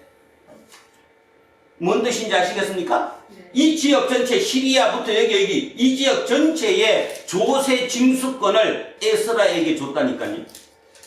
무슨 뜻이에요 그게? 똑똑하다는 거예요? 뭉청하다는 거예요? 똑똑하다는 거예요. 그렇게 해서 여기에 방패를 막겠다는 거예요. 그러니까 이 얘기를 제가 왜 성경을 구체적으로 얘기하느냐 하면 성경이 붕 떠갖고든 신화적인 얘기로만 계속 해버리면 실제하고 아무 관계가 없어져 버려요. 자, 그 얘기를 머릿속에 두십시오. 그리고 다시 본문 갑니다. 자, 기품에 대해서는 다시 합니다. 자, 이제 생각하면서요. 기품에 대해서는 이러기를 말하라. 내가 너의 강물들을 말하게 하리라. 이 강 이름이 뭐라고요? 유프라테스강. 그래서 키루스가 그 강을 말렸어요. 그러면 건너가기 쉬워요? 안 쉬워요? 쉬워요. 그러면 이스라엘 예루살렘으로 돌아가라고 할 때 갈 사람이 많겠어요? 적겠어요? 많지. 물도 말랐겠다. 가는데 고생이 덜하니까. 28 마지막 절에 이렇게 얘기합니다. 고레스는, 자, 고레스 얘기했어요. 키루스, 고레스는, 대에서는 이러기를 내 목자라. 하나님이 고레스가 자기 목자래요. 그가 나의 모든 기쁨을 성취하리라 하며 예루살렘에 대해서는 이러기를 중건되리라. 성전에 대해서는 내 기초가 놓여지리라 하는 자니라. 그래서 스룹바벨이 가서 한 일이 성전에 뭐를 놨어요? 기초를 놨어요. 오늘 얘기를 머릿속에 한번 그려보십시오. 바벨론 포로로 희망이 보이질 않습니다. 모든 게 불가능하게 보입니다. 그 불가능하게 보일 그때 하나님께서는 얘기합니다. 아니야. 불가능이 아니야. 구원할 수 있어. 너네 글로 돌아갈 수 있어. 구원될 수 있어. 그리고 또 하나. 이건 조금 작게 할게요. 이 기록이 그러니까 뒤에 28절까지 이 기록이 구전이라는 게 뭔지 알죠? 네. 사람과 사람께 얘기했던 거죠. 그것과 실제 일어난 일이 뭐 되어서 합쳐져서 후에 기록된 거예요. 그러면 그 당시 이 글을 읽는 청자들은 바로 읽자마자 들어와요, 안 들어와요? 바로 들어오죠. 이 상황이 이미 일어났으니까. 그러니까 힘이 불끈불끈 솟아오르는 거지. 근데 어떤 목사님들이 이렇게 설교합니다. 이사야가 했기 때문에 이 일로부터 200년 전 얘기야. 하나님이 이미 다 아셨기 때문에 하나님이 고레스라는 이름까지 가르쳐줬어. 그렇게 들으면 안 됩니다. 성경은 이 여러 개의 파편적인 얘기들이 나중에 누군가에 의해서 집합되어서 모아진 거예요. 그러면 왜 이게 중요하냐? 그게 시대니까, 삶의 방법을 모아진 그 얘기의 지혜니까. 그래서 진짜 지혜예요. 자, 그래서 이 고레스에 대해서까지 이렇게 나왔습니다. 오늘 우리는 이 얘기를 읽어도 머릿속에 팍 들어오진 않습니다. 왜냐하면 그때 얘기를 내가 실제로 체험하지 않았으니까. 그래서 지금부터 제가 예언을 대신합니다. 예언자라는 얘기가 아니라 지금 대한민국에 대해서 한번 생각 좀 해보겠습니다. 여러분 머릿속에는 깜깜합니다. 이 나라가 전쟁 중인 거나 마찬가지로 정치는 맨날 저 일을 하고 있고, 그죠? 이거 도대체 어떻게 IMF처럼 또 한 번 고통이 오는 거 아니야? 이렇게 극과 극의 상황으로 지금 치닫고 있는 이 나라 어떻게 될까? 우리의 미래는 어떻게 될까? 자, 바벨론 포로로 가서 50년 가까이 된 이들의 미래를 이렇게 예측을 해서 이걸 이뤄냈는데, 그러면 2023년 대한민국의 미래는 어떻게 될까? 우리는 어떤 예측을, 우리는 어떤 예언을 우리 마음속에 가져야 할까를 생각해 봐야죠. 자, 제일 중요한 거 하나를 먼저 하면 그림을 한번 잠깐 보시죠. 자, 여기가 대한민국입니다. 여기 부산이에요, 부산. 부산에서 배를 가지고 물건을 수출을 합니다, 유럽으로. 어떻게 갑니까? 부산에서 나와서 일로 가서, 그죠? 대만 앞바다로 말라카 해협으로 건너서 싱가포르 그 사이를 끼어가지고 올라가서 인도양을 거쳐가지고 여기로 올라가서 수에즈 운하라, 그죠? 수에즈 운하. 이집트 요 수에즈 운하를 거쳐서 여기 어디에 이제 지중해를 거쳐가지고 이렇게 올라갑니다. 그래서 여기가 네덜란드의 로테르담. 이렇게 항로가 있다는 거예요. 항로가 이렇게 간다 이 말이에요. 물류비가 상당히 많이 듭니다. 그래서 여기 기존 항로가 22,000km라고 나왔습니다. 뭐 대충 그렇다는 겁니다. 22,000km 이상은 된다 이 말이에요. 그러면 배로 빨리 가도, 배를 빨리 계속 운전해도 최소한 40일 이상 걸려요. 물건을 싣고. 그게 대한민국이에요. 그 조건 속에서 대한민국이 지금 세계 경제 7대 또는 8대 경제 대국이 됐어요. 10대는 확실히 들어갔고 이제 구체적으로 더하면 한 8대, 7대까지 올라왔습니다. 이제 이 항로가 열립니다. 부산에서 출발해서 위로 올라갑니다. 시베리아를 위에 북극해를 거쳐서 일로 갑니다. 항로 길이가 15,000km라고 나와 있습니다. 여기가 22,000km인데 12,500km. 굉장히 빠르죠? 또 하나는 일로 갈 때는 해적들도 많습니다. 여기는 배가 몇 대 다니지 않습니다. 왜 못 다녀요, 여기를? 일로 왜 배가 못 다닐까? 얼음 때문에. 북극이 얼어있기 때문에. 근데 지금 기후온난화로 인해서 여기가 녹아버려요. 그러니까 어떻게 돼야 돼요? 러시아에서 돈 벌기 위해서 6대의 세빙선을 가지고 그 중에 3대가 여기부터 얼음을 깨줘요, 먼저. 앞에서 얼음을 깨준다고. 그러면 뒤에 이제 그 물건을 실은 화물선이 쭉 가는 거예요. 그러면 러시아는 뭐 받는 거예요, 지금? 통행료. 그 깨주는, 얼음 깨주고 앞으로 해주는 그거에 대한 수수료를 받아요. 그래서 얘기를 이렇게 만드는 거예요. 이게 곧 시작된다고 그러죠? 하겠다고. 그러면 어떻게 될까요? 어느 나라만 쓸까요? 중국 물건, 일본 물건, 한국 물건, 심지어는 베트남 물건까지도 이렇게 올라갈 공산이 커요. 빠르니까. 시간이 빠르니까. 그때 중간 기착 역할을 하는 곳이 어디라는 거예요? 부산항구라. 우리 지금 뭐 하는 거예요? 지금 미래를 꿈꾸는 거예요. 예언 듣는 겁니다. 지금 이사야서 예언을 2023년에 대한민국에 대해서 이렇게 간다는 거예요. 물론 여러 난관이 있겠죠. 내일부터 바로 되는 게 아니라. 그러나 확실한 것은 지금 러시아가 이렇게 우크라이나랑 전쟁 중에 지금 피해를 입게 되면 러시아의 경제 문제는 굉장히 심각한 지경에 당할 거예요. 어떤 방법이든 하겠죠. 그래서 제가 보는 첫 번째는 북극 항로입니다. 이 항로만 개척되면 대한민국의 밀류 비용은 엄청나게 줄어듭니다. 시간도 줄어들고, 그죠? 굉장히 줄어들어요. 그러니까 경쟁력이 우리가 좋아진다라는 거죠. 두 번째, 러시아가 진다. 뭐 지금은 기정사실로 실 것 같은데요. 러시아가 우크라이나한테 진다. 그러면 러시아는 고립돼요. 경제적으로 다시 회복할 방법이 별로 없어요. 그러면 뭘까? 지금 우리는 4차 산업시대를 살아요.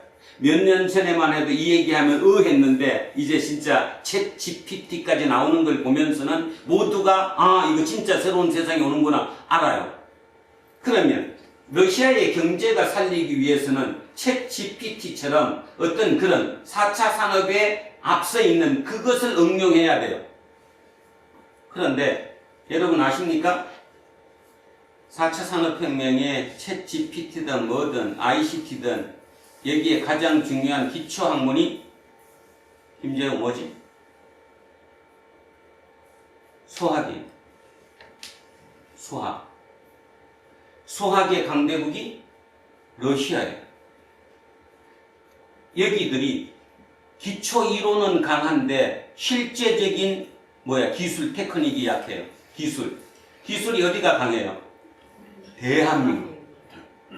대한민국이 기술은 엄청 강해요. 근데 우리는 기초과학이 약해요. 수학도 약하고. 두 나라가 합치면 어마어마한 게 나옵니다. 세 번째, 여기랑 이렇게 배가 다닌다면 이제 여기 사우디아라비아 이 먼 데서 기름 실어올 필요가 없어요. 여기서 여기 거 실어오면 되지. 그러면 그렇게만 되면 통일될 가능성은 상당히 높아요. 이유가 뭐죠? 어떤 통일되려고 되는 게 아니라 북한의 김정은이가 북한 내분에서 무너질 가능성이 크다는 거예요. 경제적으로. 다시 왜 이 얘기를 제가 설교 시간에는 하느냐 하면 지금 우리가 읽고 있는 이사야서 이런 모든 예언서들이 그 당시에는 지금 제가 여러분에게 같이 얘기하는 것처럼 그 얘기였다는 거예요. 근데 그 얘기가 구전으로 도는 거예요. 구전으로. 그러니까 그 중에는 맞다는 사람도 있을 거고 한쪽에서는 말도 안 된다는 사람이 있을 거고, 그죠? 그런데 중요한 것은 결국 그쪽이 맞았어요, 안 맞았어요? 시간이 흐르니까. 조금 더 멀리 보니까 이 얘기는 우리 김재우, 제세, 한빈이, 어떠니, 요한이, 요셉이, 남현이, 종인이 우리 젊은 친구들 머리를 바꿔야 된다는 얘기를 하는 거예요. 지금 눈에 보이는 그 상황에 주변에 나가면 똑똑한 사람들 얘기하는 거에 내가 박사니 뭐니 해가면서 이렇게 예측하는 거기에 말려 들어가면 죽는다는 얘기를 하는 거예요. 내가 내 길을 가는 거예요. 그러면 하나님이 홈런 쳐주는 거예요. 아까 이사야를 통해서 얘기했잖아요. 내가 네 계획을 성취시켜 준다고. 그 시기가 왔다는 거예요. 요셉이 알겠어? 바로 내 속에는 그 꿈이 부풀어야 돼요. 그래서 희망이 터져야 돼요. 막 이렇게 막 긍정적 희망이 나와야 돼요. 그러면 결국 오늘 이사야 이 본문이 그 시대의 소수인 누군가는 그 글을 읽고 그 얘기를 들으면서 가슴이 벅찼을 거예요. 안 그랬겠어요? 그 벅찬 그들이 조금 지나더니 어느 날 갑자기 바벨론이 망했대. 그러더니 키루스가 망한 그 다음 해에 너네 나라 돌아가. 종교도 자유야. 이제 모든 게 자유야. 가. 하는 거예요. 그리고 지도자도 이끌어 주는 거예요. 스룹바벨이라고. 네가 뚫고 가. 자그마치 49,000명, 5만 명의 약간 모자라는 그 인원. 그 당시로는 엄청난 인원을 이끌고 돌아가는 거예요. 뭐를 구원한 거예요? 시대를 구원한 거죠. 누가 구원했어요? 이렇게 얘기하면 또 우문인가? 여러분 입에서 하나님. 그렇게 얘기하면 안 돼. 일단 누가 구원했어요? 그 중에 소수인 누군가 의식이 있는 진짜 미래를 생각하는 그들이 앞에 중심에 섰기 때문에, 물론 그 중심 인물이 나와 있는 인물로 따지면 서로 바벨이에요. 그를 중심으로 해서 약 5만 명 가까이가 결국 추동이 돼서 간 거예요. 구원이 일어난 거예요. 결국 그 이유는 누군가의 마음속을 움직였기 때문이고, 그 누군가의 마음속에 하나님의 마음이 있었기 때문이에요. 그래서 하나님이 하신 일이에요. 오늘 저는 그래서 믿어요. 우리 김재우 마음속에 하나님이 함께 하실 거라고. 우리 한빈이 마음속에 하나님이 함께 하실 거라고. 이렇게 하나님이 함께하는 마음을 가진 자가 세상의 트렌드처럼 남들의 성취하는 그 방법을 내가 써먹으면 안 되는 거죠. 절대로 안 되는 거죠. 그 방법으로 성공해서 거기에 하나님이 드러날 수 없잖아. 그래서 그 가는 길이 고난의 길이에요. 고난의 길이지만 그 고난이 영원한 고난이 아니에요. 조금만 가고 나면 남이 못 봤던 그 길이 내 앞에 창창 대로로 열리는 거예요.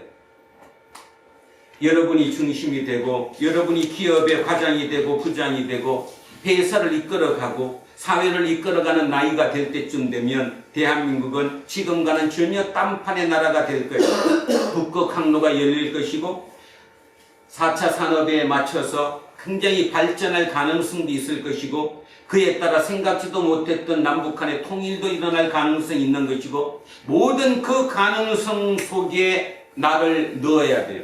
그리고 생각해야 돼요. 그것이 하나님의 뜻이에요. 이사야를 지금 오늘 우리는 44장까지 해오고 있는데, 거기서 끊임없이 얘기했던 핵심이 바로 그 얘기를 하고 있는 거예요. 근데 그 얘기를 그렇게 듣지 못하면 이거는 뭐 말짱 헛것이 되는 거 아닙니까? 오늘 머릿속에 사순절 첫째 날입니다. 예수 그리스도가 이 땅에 오셔서 어떻게 이 땅을 구원하셨는가? 이 땅을 구원하시는 그 방법이 기존의 방법과 같았는가? 아니요, 전혀 엉뚱했습니다.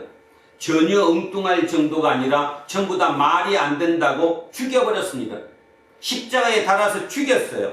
그런데도 그거를 받아들였어요. 그랬더니 그분의 영이, 그분과 함께했던 그것이 시대를 이끌어서 새로운 세판으로 새로운 시대를 열어냈어요. 지금 대한민국이 딱 거기에 와 있다고 저는 생각합니다.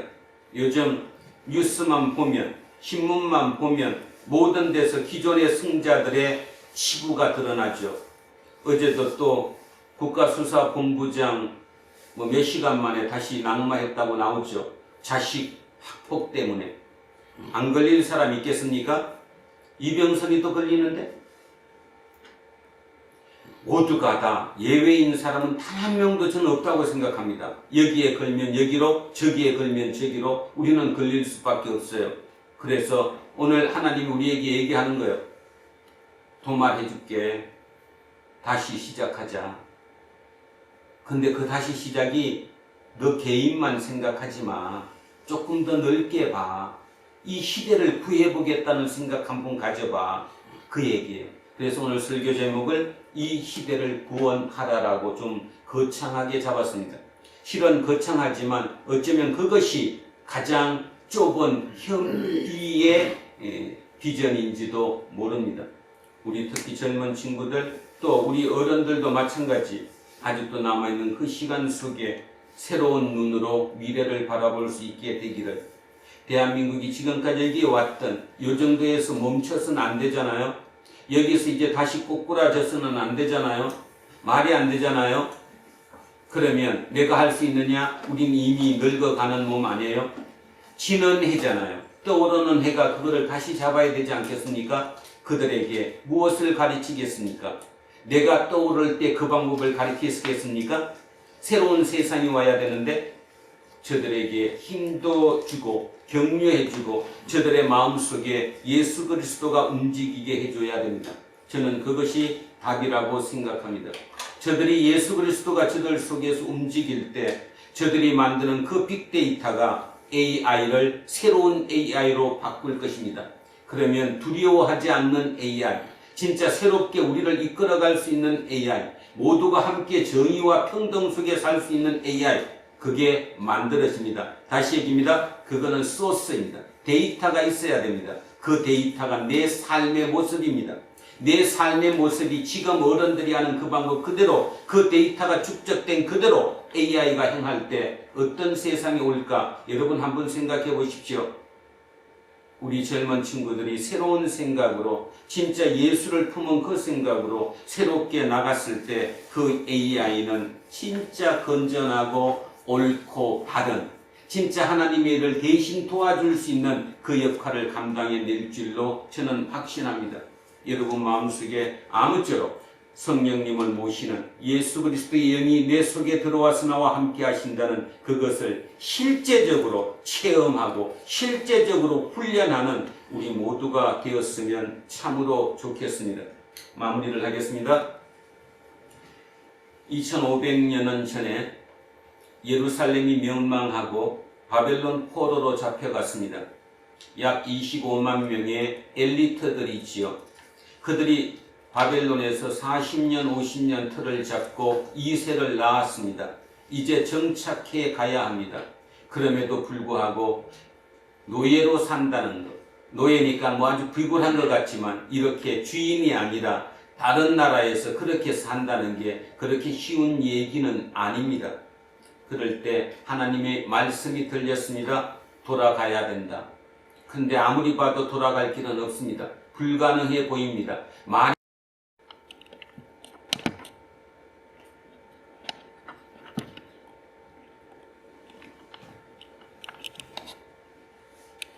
자, 전혀 뜻밖의 경우로 흘러가는 일이 벌어졌습니다. 마찬가지로 오늘 우리를 2023년을 살아가는 우리 이 대한민국이 지금 혼란하고 아수라장 같습니다. 모든 게 힘들어지는 것 같습니다. 우리의 국민들을 조사를 시키면 전부 다 불행하다고 생각하는 사람이 행복하다는 사람보다 더 많이 넘쳐납니다. 이 모든 과정을 어떻게 헤쳐나가야 할 것인가? 2000년 전 예수 그리스도가 이스라엘 땅에 오셔서 그 힘든 과정을 거쳐갔던 그 기억을 우리 마음속에 깊이 새기고 그 기억을 내가 대신해서 한번 살아내 보겠다는 그 마음으로 이 시대를 구원할 수 있는 우리 공동체 모든 식구들이 되셨으면 참으로 좋겠습니다. 자, 21절부터 28절까지 천천히 다시 한번 읽습니다. 시작합니다. 야곱아, 이스라엘아, 이 일을 기억하라. 너는 내 종이니라. 내가 너를 지었으니 너는 내 종이니라. 이스라엘아, 너는 나에게 잊혀지지 아니하리라. 내가 너의 허물을 빽빽한 구름같이 내 죄를 안개같이 없이 하였으니 너는 내게로 돌아오라. 내가 너를 구속하였음이니라. 여호와께서 이 일을 행하셨으니 하늘아 노래할지어다. 땅의 깊은 곳들아 높이 부를지어다. 산들아 숲과 그 가운데 모든 나무들아 소리내어 노래할지어다. 여호와께서 야곱을 구속하셨으니 이스라엘 중에 자기의 영광을 나타내실 것이미로다. 내 구속자여 모태에서 너를 지은 나 여호와가 이같이 말하노라. 나는 만물을 지은 여호와라. 홀로 하늘을 다스렸으며 나와 함께 한 자 없이 땅을 펼쳤고 헛된 말을 하는 자들의 징표를 피하며 점치는 자들을 미치게 하며 지혜로운 자들을 물리쳐 그들의 지식을 어리석게 하며 그의 종의 말을 세워주며 그의 사자들의 계획을 성취하게 하며 예루살렘에 대하여는 이러기를 거기에 사람이 살리라 하며 유다 성읍들에 대하여는 중건될 것이라. 내가 그 황폐한 곳들을 복구시키리라 하며 기품에 대하여는 이러기를 마르라. 내가 네 강물들을 마르게 하리라 하며 고레스에 대하여는 이러기를 내 목자라. 그가 나의 모든 기쁨을 성취하리라 하며 예루살렘에 대하여는 이러기를 중건되리라 하며 성전에 대하여는 내 기초가 놓여지리라 하는 자니라. 아멘. 기도하겠습니다. 살아계신 아버지 하나님, 우리는 지금 절대적으로 아버지가 필요합니다. 부모와 자식의 그 관계, 김초혜 시인의 어머니라는 시처럼 원래는 하나였으나 둘로 갈라져서 이렇게 돼 있는 이때 우리는 다시 한번 원래들을 생각해 봅니다. 원래 다시 하나가 되어서 그 시인의 고백처럼 거꾸로 역전되어서 다시 태어나면 어떠할까? 그 생각, 역지사지의 생각으로 오늘의 우리를 바라봅니다. 우리는 지금 힘든 처지에 처해 있습니다. 그러나 내 생각을 조금만 바꾸어서 역지사지로 우리를 다시 바라보면 우리의 미래는 창창합니다. 바벨론 포로로 40년, 50년이 가까워지는 그들에게 절망의 시기, 절대로 돌아갈 수 없는 그 시기를 살았던 그들에게 이사야 선지자를 통해 너희들은 돌아갈 수 있고 그곳을 중건시키리라고 약속하신 그 하나님의 말씀이 실제로 실천되었던 것처럼 이제 대한민국 2023년에 살아가는 우리 젊은이들이 그 마음속에 무엇을 품느냐에 따라 그것이 미래의 우리로 드러날 줄 믿습니다. 이 시대를 구원하라는 그 하나님의 명령을 가슴에 깊이 새기며 새로운 삶으로 새롭게 도전하는 우리 공동체 모든 식구들이 될 수 있도록 성령님 인도하여 주시옵소서. 감사드리며 거룩하신 우리 주 예수 그리스도 이름으로 기도합니다. 아멘. 자, 찬송가 304장 찬송하겠습니다. 304장입니다. 그 크신 하나님의 사랑 말로 다 형용 못하네. 저 높고 높은 별에 넘어 이 낮고 낮은 땅 위에 죄와 영혼 구하려 그 아들 보내사 화목제물 삼으시고 죄 용서하셨네. 하나님 크신 사랑은 청량다 못하네. 영원히 변치 않는 사랑 성도여 찬양하세. 괴로운 시절 지나가고 땅 위에 영화세할 때 주 믿지 않던 영혼들은 큰 소리 외쳐 울어도 주 믿는 성도들에게 큰 사랑 베푸사 우리의 죄 사했으니 그 은혜 잊을까. 하나님 크신 사랑은 청량다 못하네. 영원히 변치 않는 사랑 성도여 찬양하세. 하늘을 두루 아리 삼고 바다를 먹물 삼아도 한없는 하나님의 사랑 다 기록할 수 없겠네. 하나님의 크신 사랑 그 어찌 닿았을까. 저 하늘 높이 쌓아도 채우지 못하리.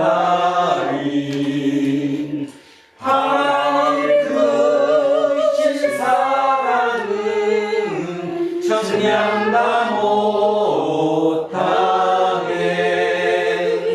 영원히 변치 않는 사랑 성도여 찬양하세.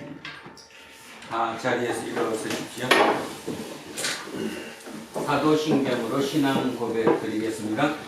나는 전능하신 아버지 하나님 천지의 창조주를 믿습니다. 나는 그의 유일하신 아들 우리 주 예수 그리스도를 믿습니다. 그는 성령으로 잉태되어 동정녀 마리아에게서 나시고 본디오 빌라도에게 고난을 받아 십자가에 못 박혀 죽으시고 장사된 지 3일 만에 죽은 자 가운데서 다시 살아나셨으며 하늘에 오르시어 전능하신 아버지 하나님 우편에 앉아 계시다가 거기로부터 살아있는 자와 죽은 자를 심판하러 오십니다. 나는 성령을 믿으며 거룩한 공교회와 성도의 교제와 죄를 용서하는 것과 몸의 부활과 영생을 믿습니다. 아멘. 내게 있는 모든 것을 주를 위해 드리네. 주의 성령 충만하게 내게 내려주소서. 주께 드리네. 주께 드리네. 사랑하는 구주 앞에 모두 드리네. 사랑하는 주님께 모두 드립니다. 오늘도 이 예물에 우리의 온 마음을 담아 올려드립니다. 주님께서 오늘 명령하신 것처럼 우리의 이 작은 힘으로나마 우리의 몸으로 주님을 모시고 그 주님의 능력을 발휘하여 이 시대를 구원하라 명하신 그 마음 주님께 함께 올려드립니다. 세상에 많은 위대자들과 영웅자들이 있지만 우리가 할 수 있는 한계가 있지요. 그러나 하나님께서 나와 함께 하시고 그 하나님의 능력이 나와 함께 역사하심으로 말미암아 나를 통해 그 하나님의 영광에 드러날 수 있음을 믿습니다. 우리 두란노 공동체 이 소수의 몇 사람일지라도 우리를 통해 하나님 영광 드러내시옵소서. 우리를 통해 당신의 뜻 이 땅에 펼쳐지게 하시고 이 땅에 온전히 다시 하나가 되어서 다시 처음으로 돌아가 다시 역전으로 너와 내가 바뀌어지는 역지사지의 상황이 될 수 있도록 그 상황을 머릿속에 생각하며 늘 감사하고 그 거룩한 삶을 살아가는 우리 공동체 모두가 될 수 있도록 인도해 주십시오. 감사드리며 거룩하신 우리 주 예수 그리스도 이름으로 기도합니다. 아멘. 우리는 세상이 읽고 있는 성경이다. 우리는 세상이 원하는 신을 고백한다. 우리는 세상이 관심 갖는 설이다. 하늘에 계신 주의 아버지, 아버지의 이름을 거룩하게 하시며 아버지의 나라가 오게 하시며 아버지의 뜻이 하늘에서와 같이 땅에서도 이루어지게 하소서. 오늘 우리에게 일용할 양식을 주시고 우리가 우리에게 잘못한 사람을 용서하여 준 것 같이 우리의 죄를 용서하여 주시고 우리를 시험에 빠지지 않게 하시고 악에서 구하소서. 나라와 권능과 영광이 영원히 아버지의 것입니다. 아멘. 오늘 주신 말씀에 새 힘 얻어서 세상으로 나가서 살아갈 때에 나 혼자 힘으로 늘 부족하오니 주여 나를 도우사 승리하게 하소서. 아멘. 이제 사순절 첫째 주일 공동 예배가 끝났습니다. 우리는 오늘의 예배를 통해서 동시대를 살아가는 모든 기독교인만이 아니라 이미 세상을 떠난 이들, 그리고 앞으로 살아가게 될 후대 기독교인들과 삼위일체 하나님 안에서 하나가 되었습니다. 이제 각자의 일상으로 흩어지십시오. 그곳에서 하나님의 사랑 안에 속한 사람으로서 용기를 가지고 살아가십시오. 이제는 우리 주 예수 그리스도의 은혜와 하나님 아버지의 영원 무궁하신 사랑과 성령님께서 항상 우리와 함께 하시고 우리를 이끄심이 오늘 이곳에 고개 숙인 우리 모두에게와 우리의 자녀들과 가정 위에 일터와 사업체 위에 그리고 이 나라 이 민족 위에 이제로부터 영원토록 함께 하실 길을 간절히 축원하옵나이다. 아멘.